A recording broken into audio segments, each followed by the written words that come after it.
Hello and welcome to my presentation on Oman, capital being Muscat. Officially called the Sultanate of Oman, it is an Arab country on the southern eastern coast of the Arabian Peninsula. What you see behind you here is the Omani flag. Borders with countries such as UAE, Saudi Arabia, and Yemen. Desert and weather condition. The weather conditions are very desert-like. Since it neighbors all the countries I mentioned earlier, Oman is one of the hottest climates in the world, receiving very little rainfall. However, the mountainous areas north of the capital are more tropical-like and experience seasonal rainfall due to the monsoon winds from the Indian Ocean.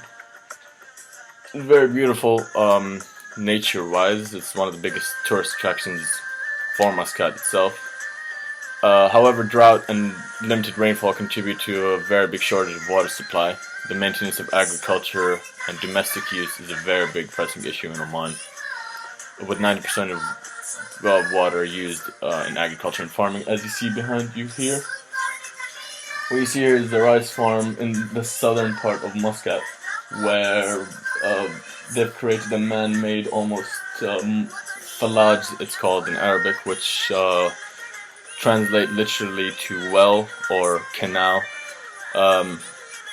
Those water systems are used to water all the different trees for dates, rice, and all the other things that are produced in Muscat, such as kabsa. As I mentioned earlier, it's very beautiful nature. It's one of the biggest attractions really to Muscat. Many sinkholes, lots of mountains and caves that people from all around the world come to visit. What you see here is another example of the falaj system I was mentioning earlier. It's an agricultural system that makes sure that water is distributed to the whole farm, owned by the locals in the south and the north of Muscat. What you see here is the most common dish. Omani cuisine, this dish is called kabsa. Omani cuisine is a melting pot of different cultures, really, I would say. Oman generally have their main meal around midday. The biggest influence on their food and their cuisine, I would say, would be the Indian culture. As you can see, all their meals would be rice-based with Arab and Indian spices with a choice of meat. As you can see here, lamb and chicken.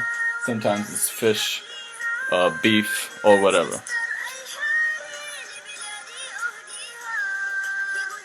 This would be a good example of the nightlife in Muscat. This is the souk, which literally translates to market. As Oman is somewhat of a conservative Muslim country, nightlife in terms of bars and nightclubs is quite limited. However, these options are available. I would say one of the main attractions in Oman would be the Royal Opera House, built by the Sultan, which is now world-renowned for its musical arts and culture, its beautiful architecture, and its beautiful facilities. Another thing available down here in the downtown area of Muscat is the Matra Souk, which translates to market. It's one of the oldest markets in the world, dating back to 350 years. Its antiquity has perhaps increased its extensive beauty, magic, and allure. People all around the world come to see this market. The Matra Souk is a prototype of an old Eastern market characterized by long, winding alleys roofed with wood. The souk goes by another name amongst the Omanis, the market of darkness, due to the very little light that comes in. Thank you very much. This has been my presentation about Oman Muscat. I hope you've enjoyed it.